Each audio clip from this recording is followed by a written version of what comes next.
Selamat sore, Shalom. Kita bersyukur Tuhan telah memberkati menyertai kita sepanjang hari ini di dalam aktivitas kita. Dan saat ini saya mengajak saudaraku yang kekasih untuk datang dekat dengan Tuhan. Mari kita tunduk kepala sejenak sebelum kita mendengarkan firman Tuhan, pembahasan pelajaran kita hari ini. Maha besar Tuhan Allah Bapa kami dalam sorga, senantiasa kami naikkan syukur dan terima kasih. Kami boleh merasakan cinta kasih pemeliharaan Tuhan sepanjang hari kerja kami, dan Tuhan telah memberkati, dan saat ini kami boleh datang dekat dengan Tuhan. Kiranya Tuhan boleh membukakan hati pikiran kami untuk mendengar firman Tuhan, sehingga kami boleh mengerti perjanjian Tuhan yang penuh kasih bagi kami. Memberkati kami semua Tuhan, dan mohon ampun dosa kami. Yesus kami berdoa. Amin.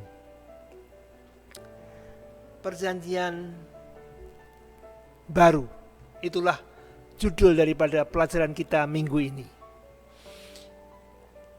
Allah senantiasa membuat perjanjian dengan manusia, baik itu kepada Adam, Nuh, Abraham, umat Israel di Sinai, dan juga kepada kita.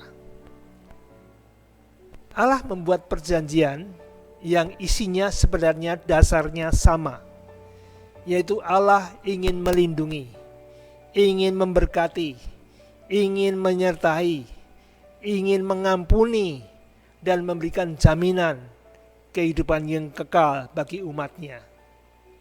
Syaratnya adalah bagi manusia untuk mendengar, untuk mematuhi perintah-perintah Tuhan, menuruti kehendak-kehendak Tuhan. Itulah sehingga perjanjian itu bisa bermanfaat. Namun pada prakteknya, terutama bangsa Israel berkali-kali mengingkari perjanjian itu, sehingga perjanjian itu menjadi cacat atau hancur. Tetapi anehnya, Allah yang memberikan perjanjian itu mau mengampuni, mau memberikan kesempatan kembali kepada umatnya untuk meneruskan perjanjian itu kembali. Itulah perjanjian kasih karunia dari Tuhan. Kemudian Tuhan memberikan perjanjian yang baru. Perjanjian baru bukan maksudnya buku Alkitab kita perjanjian baru. Memang Tuhan memberikan perjanjian yang baru. Apa itu? Mari kita buka Yeremia 31 ayat 31. Sesungguhnya akan datang waktunya, demikianlah firman Tuhan, aku akan mengadakan perjanjian baru dengan kaum Israel dan kaum Yehuda. Apa isinya perjanjian baru itu? Yesaya 11 ayat 19 dan 20. Aku akan memberikan mereka hati yang lain dan roh yang baru di dalam batin mereka. Juga aku akan menjauhkan dari tubuh mereka hati yang keras dan memberikan mereka hati yang taat, supaya mereka hidup menurut segala ketetapanku dan peraturan-peraturanku dengan setia. Maka mereka akan menjadi umatku dan aku akan menjadi Allah mereka. Itulah perjanjian yang baru yang dikatakan oleh Tuhan, yaitu memberikan hati yang baru, roh yang baru, hati yang taat.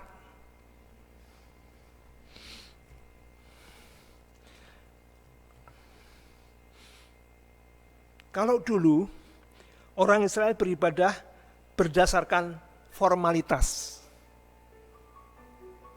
berdasarkan apa yang perlu dilihat oleh luar terhadap dirinya. Mereka taat kepada upacara-upacara, rajin beribadah, tetapi hatinya tegar tengkuk, hatinya busuk. Tuhan berkata, bangsa ini memuliakan aku dengan bibirnya, padahal hatinya jauh daripadaku. Percuma mereka beribadah kepadaku, karena perintah yang diajarkan perintah manusia. Saudaraku, hati-hati dengan ini. Kadang-kadang kita menampilkan apa yang orang lihat dalam diri kita. Tetapi Tuhan ingin kita mempunyai hati yang baru, roh yang baru, yang taat kepada Tuhan, sehingga kehidupan ibadah kita sesuai dengan perilaku atau tabiat kita. Orang akan melihat kebaikan kita bersumber dari hati yang taat. Mari kita baca Roma 2 ayat 15. Roma 2 ayat 15.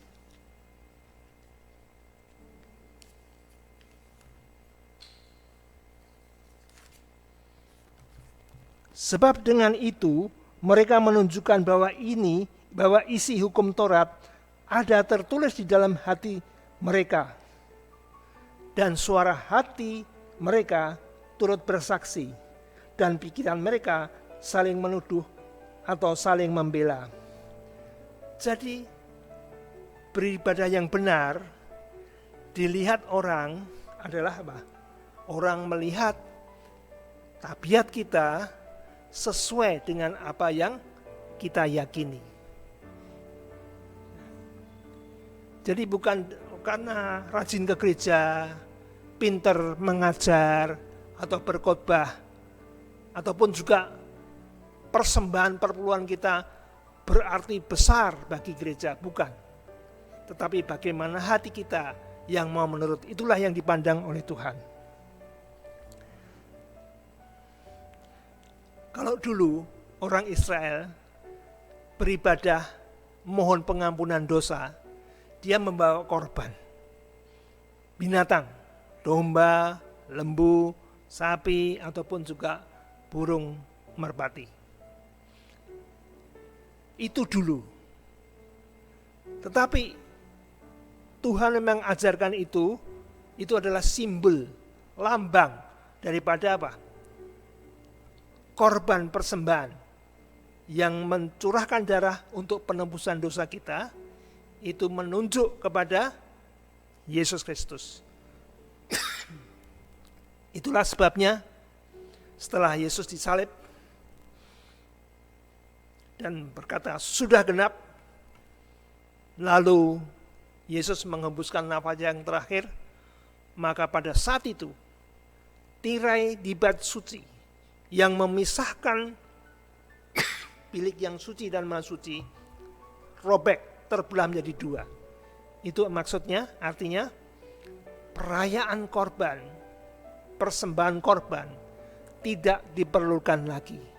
Itu sudah digenapi oleh kematian Yesus di atas kayu salib. Jadi yang bisa menghapus dosa kita bukan nyawa binatang atau darah binatang, tetapi adalah darah Yesus, kematian Yesus yang boleh mengampuni dosa kita. Jadi dulu orang Israel membawa korban persembahan ke Ka'bah. Di sana harus ada seorang imam, yaitu perantara, yang membawa darah dari korban ini untuk dipercikan ke dalam tirai di bait suci, dan juga mengolaskan di ujung-ujung mezbah persembahan. Itu artinya dosa daripada orang Israel ini dipindahkan. Dan nanti setahun sekali tirai itu akan dibersihkan. Dosa yang sudah bertumpuk-tumpuk selama setahun dipisahkan pada hari Gerafirat.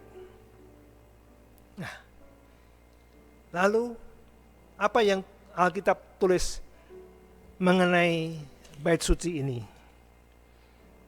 Prinsipnya sama. Di sorga ada bait suci. Mari kita buka Ibrani 8 ayat 1-3. Ibrani 8 ayat 1-3. Inti segala yang kita bicarakan itu ialah kita mempunyai imam besar yang demikian, yang duduk di sebelah kanan tahta yang maha besar di sorga, dan yang melayani ibadah di tempat kudus, yaitu di dalam kemah sejati, yang didirikan oleh Tuhan dan bukan oleh manusia.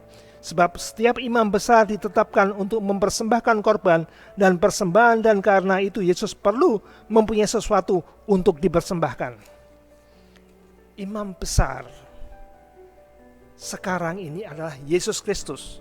Dikatakan Alkitab di sebelah tahta kanan Bapa di sorga. Dia menjadi perantara, dia menjadi pembela kita. Doa-doa penyesalan kita bawa kepada Allah, dan Yesus sebagai imam besar kita membela kita. Itulah sebabnya maka saat-saat ini adalah marilah kita datang kepada Tuhan. Ibrani 4 ayat 16.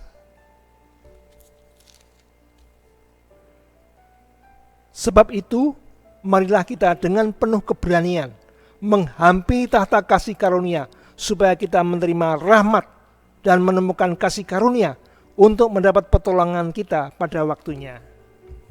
Mari saudaraku, kita datang kepada Tuhan. Seberapa besar dosa kesalahan kita, Tuhan menjadi perantara kita, imam kita, karena dia sudah mati untuk menebus dosa kita. Kiranya firman ini menjadi berkat bagi kita semua. Amin.